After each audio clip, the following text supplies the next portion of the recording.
Agent Power Huddle is a daily jumpstart, giving you all the tools you need to create an amazing real estate career.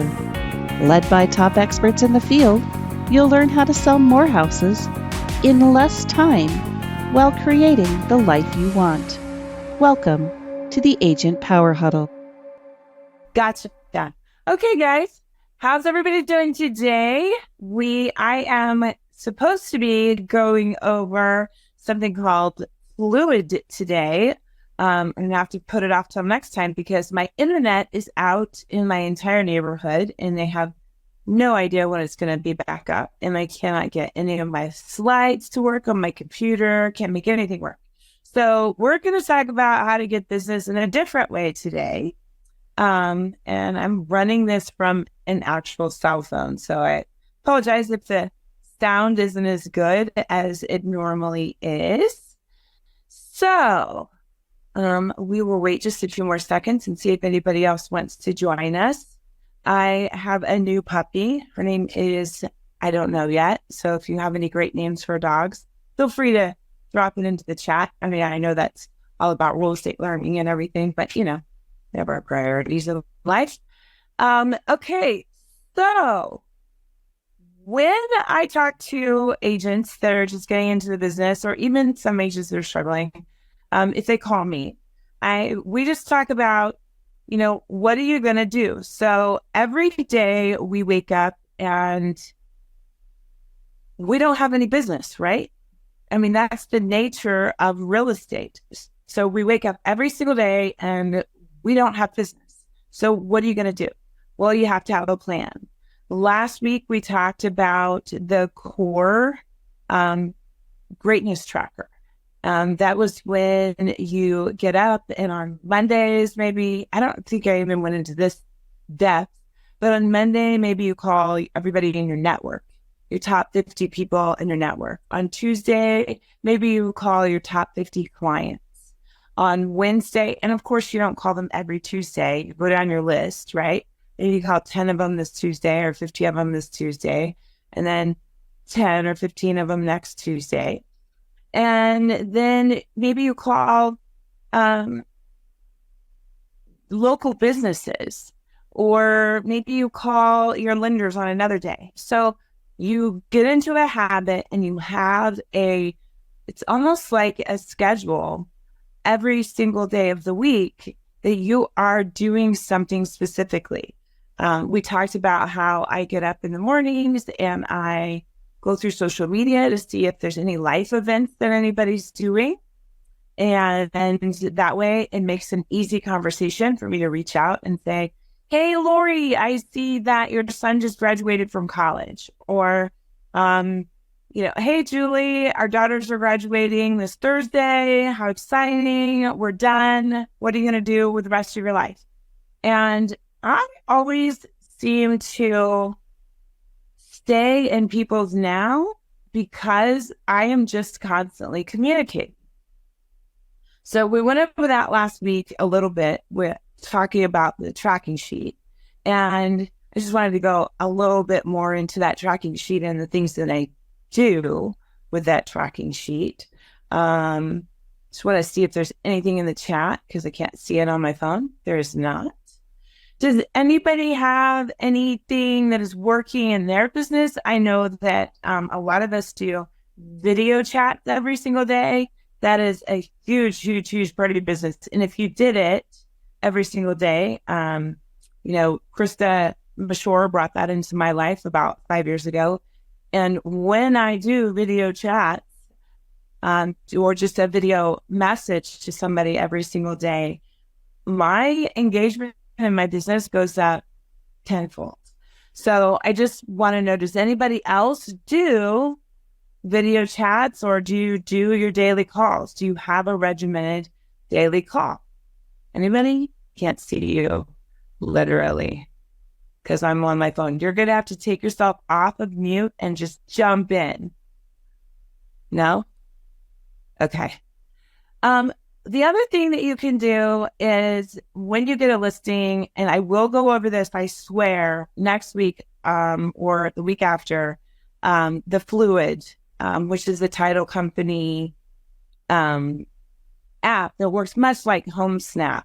I get it through First Integrity Title, and you set it up, and you can drop a pin on your listing. And when you do that, you can draw a map, and it will tell you all your owner occupied. So you could literally go door to door, take a picture of those non-owner occupied homes.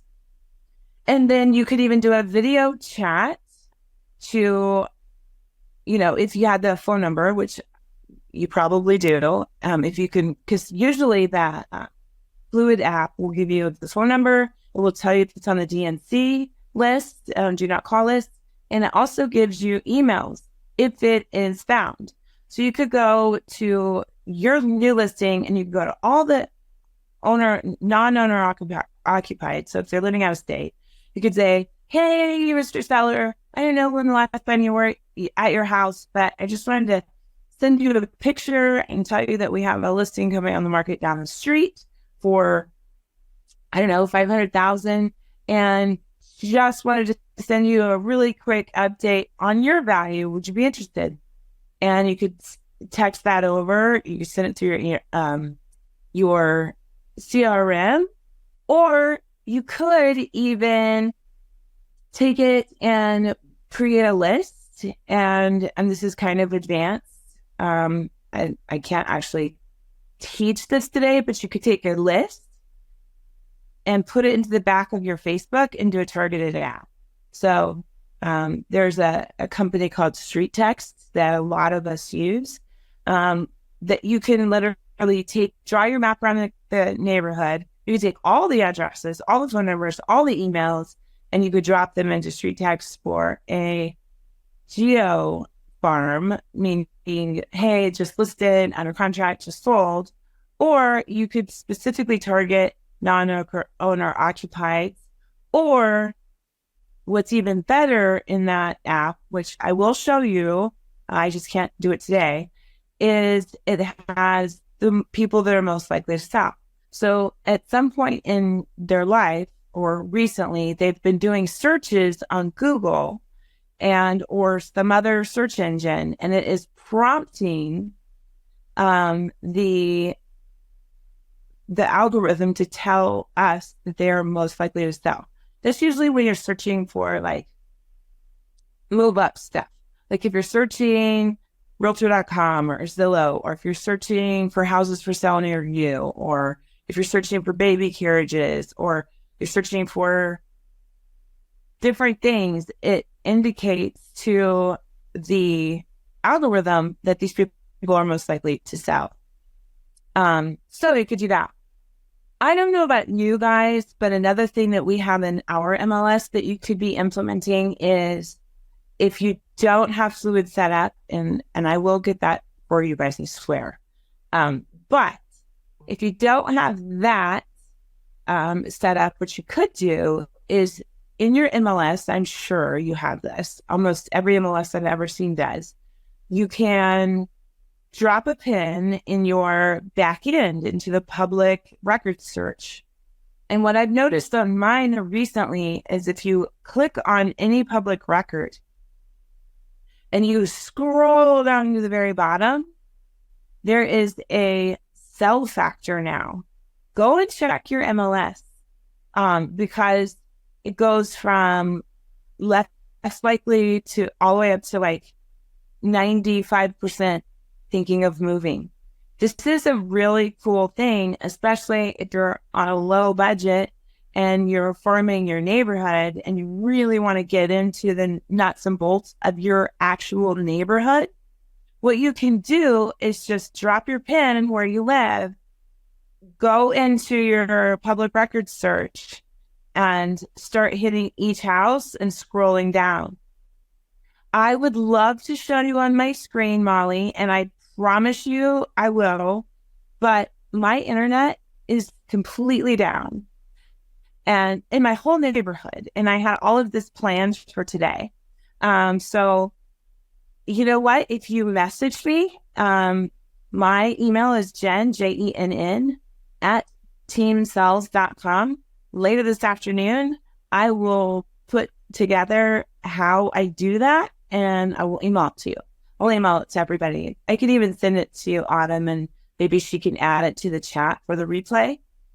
But yeah, so you just go into your MLS, and then ours says real tax or public records on each individual, house. So we click it. And then when you scroll down to the bottom, the very, very, very bottom of it, there's like a little, it's on most of the MLSs that I've seen in most of the cities. There's like a little gauge, and it says, red to green, and it's most likely to sell. It's just been added into the Denver MLS. It's kind of cool. So go look in your MLS and into your public records and see if you can find that. One of the strategies, I'm jumping around like ADD today, but it's all in the same subject. So another strategy that we used to do before technology was really, really advanced as it is now, is we would literally go into a neighborhood. So we used to market to what is called the Meadows of Castle Rock. That was when I was married, and we farmed that neighborhood.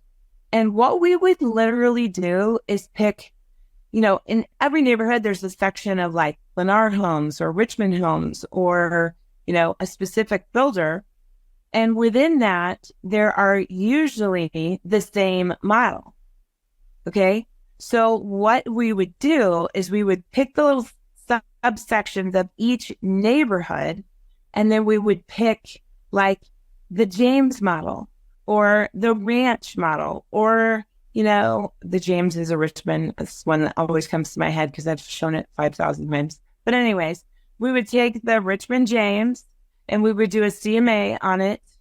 And then we would specifically point out every single Richmond James that sold within a 2-mile radius in the last year. And we would do pieces like just little postcards that would say, in the last year, your model has sold this many times in our neighborhood, and it has gone up, 3, 5, 8, 12%. I mean, I remember back in 2014 that we jumped 14% in 1 year in the neighborhood. So that was a really cool postcard that we did. So in the last year, your model sold this many times. In November it was this, in December it was this, in February it was this. And then we would send it or we put it on the door of just those models. And then that way it prevented us from having to do individual CMAs. So we would just do a little sheet of the Richmond James, and then we would take it out and we'd hire somebody, or we would go ourselves, stick it on their door, or we would mail it to them. Can't tell you how much business we got from that. We would also pick maybe just the ranch and do the exact same thing. The ranch style homes, or single level homes, we call them ranches in Colorado. They're the most desirable home here, generally. So we would target specifically ranches and say, that haven't sold in the last year, because we would save our money. Then we would say, here's the ones that sold, here's what we think, the range of all these ranch homes are. And then we would take those and put them on just the ranches. And so that helps you save money too. And by hyper-focusing what you are marketing, who you are marketing to, sometimes you can get the farthest traction, right? For the least amount of money. Does anybody have any questions on that? Molly's the last one. So, no. Has anybody ever implemented this into their business, like hyperforming? I say, if you're just starting out, or if you're just trying to get your business off the ground, anything that's walking distance from your home is a great place to start. Because you can literally, your neighborhood great because you live there, number one, right? You see what's happening in your neighborhood, number two. It's easy to do community events. It's easy to get up before you go to, work, school, all the things that you have to do, and you can walk the neighborhood, right? So you can literally hit your neighborhood in a day or two, or you can hit all the 2 stories or all the 1 stories or all the 2 stories between 1,500 and 1,800 square feet, right? It makes life so much easier if it's right near where you live. But you don't have to. You can pick any neighborhood you want, any neighborhood you want to break into. But when you're trying to find business, start with your sphere, and then go to your neighborhood. The other thing, anybody have any questions? Anybody want to jump in? Take yourself off mute and jump in, please. Just in case I can't see you. Okay. So next thing you can do is, let's say you have a buyer. If you are out and about and you have a buyer and they go into a house, right? And let's say it's a walkout ranch, but something about that walkout ranch was not right. Maybe it was really outdated, or maybe it was $50,000 too high. But it's the neighborhood your buyer wants, and it's the model your buyer wants. Well, one of the tactics that a guy here in Denver used to do all the time was he would take pre-printed notepads that had sticky backs. Every single sheet had sticky backs. And it would say, "I have a buyer for your home. Please call me." And so after you got done showing that one particular home, if it wasn't for his buyer, but his buyer wanted that model, he would literally go out after he dropped his buyer off, and he would put it on every single home like that in the neighborhood. He'd stick it on the front door. It was actually 2 guys, and they're Grant, and I can't remember the other guy's name. But they would do this constantly, and they had more listings than you could shake a stick at just by doing that one tactic. So I hope that helped you. I hope I know I talked really fast and I gave you a bunch of ideas, kind of fireballing your ideas at you. But those are the things that I would start with. One would be calling all my sphere. 2 would be going to my neighborhood, literally getting into the nuts and bolts of my neighborhood, looking to see when people sold, how long people have been there, seeing who is non-owner occupied, who needs videos, which model sells the most. And then I'm a kind of a nerd, so I kind of like to get into the neighborhood and then go put notepads on the door. It says, "I have buyers for your home," and I generally do. So that's what I would do if I needed to start completely over in real estate, ready to get my business off the ground. Hopefully that's helping somebody. We have 10 more minutes of discussion. I can fill it with other things to do, or we can talk about video chatting, or we can talk about the notepads on the door, or we can talk about hyperforming. Anybody need anything? Any questions about that? I'd love to answer it for you. I'm going to wait while somebody unmutes. Hyperforming. Oh, okay. Molly, so hyperforming. Pick a neighborhood, whether it's your neighborhood or any neighborhood whatsoever. Okay? Then go and drive the neighborhood. There's a lady. Her name is Joanne. She's a Remax agent, and she farms the pinery in Parker, Colorado. So what she does is once a week, she drives this neighborhood, and she has a list. Literally, she had her title company print out a list of every single home by street in driving order. This is how This is how like into her neighborhood she got. So she drew a map, and each street she put like an Excel sheet, and she has it in a clipboard. Okay. And she drives the neighborhood sort of like a Karen, but she's not a Karen. And she literally looks for only the listings that she would sell.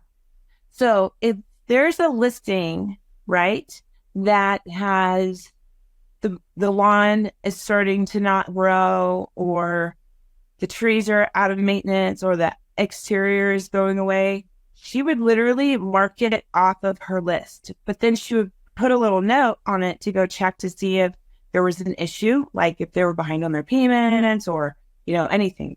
And then she would update this list weekly so that she wasn't spending money on homes. Like if she does a mailer, she does this every week. I'm not kidding. And any homes that are for sale, she marks out, right? Because she doesn't want to mail. She literally is worried about the 50 cents, right? But she doesn't want to mail, and she doesn't want to market to anybody who she doesn't think she can sell quickly. And what else does that do? That keeps her hyper in tune with what is selling, what they're selling for, when they're selling. Is there another agent in the neighborhood that's getting more listings than her, right? Sometimes she will, if she has buyers, she will go, if she showed the house, just like I said, she will show that house, and then she knows every single house in the neighborhood that is similar to the listing that she showed. So then she takes all of that out and she sends them a letter. She won't go knock the doors, but she will send them a letter that, hey, I showed this house, it backed to whatever, it was a treed lot. So we have a buyer that's looking for that. Are you thinking about selling? She gets more business out of the Pinery than any agent I have ever seen in my entire life.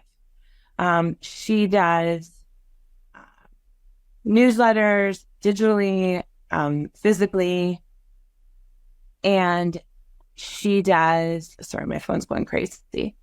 And she just makes sure that she does not mail or market to any house that she can't sell.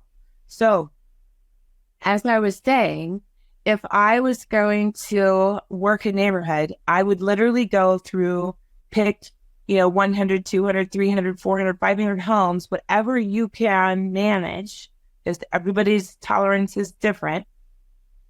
If you can do 5,000, do 5,000, right? And then I would go and really get into the nuts and bolts of that neighborhood. Who's been there for more than a year?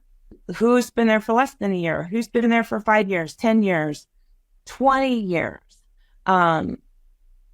I would see who's non-owner occupied, and I would have all those kind of marked.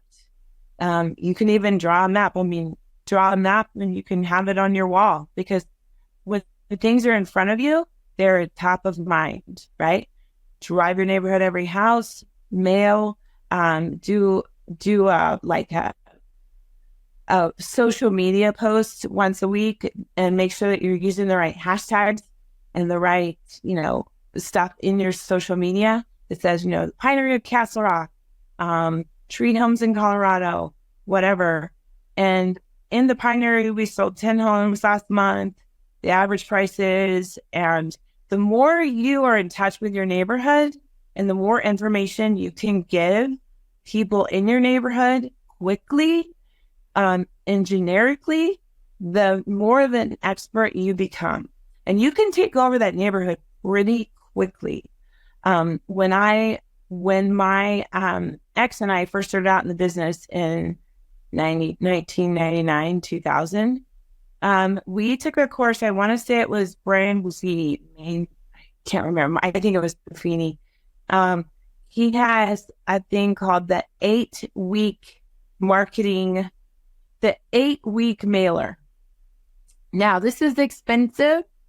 So especially when you have 5,000 homes, which we did. But in what you do is on week 1, you send a postcard, then you do it again, and you do it again, and you do it again, and you do it again. And what's funny is by the time that 8 weeks is over, people recognize your brand immediately. So my daughter's graduating, sorry, for me to get the puppy. So there was actually a study one time that a marketing company did, and they created a fake real estate broker. Wasn't even a real estate broker. And they did the 8-week marketing plan. And by the end of it, they went door to door and they asked who was the number one real estate broker in their neighborhood. And 85% of them said this made up real estate broker that didn't even exist. So that's how powerful, like an 8-week, just being in front of people, being in there now is. It's super like, and it's super important, right? So if you drop something off at somebody's house and like, let's say you do all the ranches and you just do a generic, in the last year, this is how many ranches sold. The lowest one sold for this in November. The highest one just sold last month. That's a 10% increase in value. The average days on the market for ranches is the longest one took 45 days. The least one took 1 day. And you put all that on a sheet, then give it to them. And then the next week, follow up with a little note card or a letter that says, hey, I sent you a thing on ranches last week. If you're liking this stuff, here, scan my HomeBot QR code and just get monthly updates on your value. Then the next week you could drop off a notepad, right?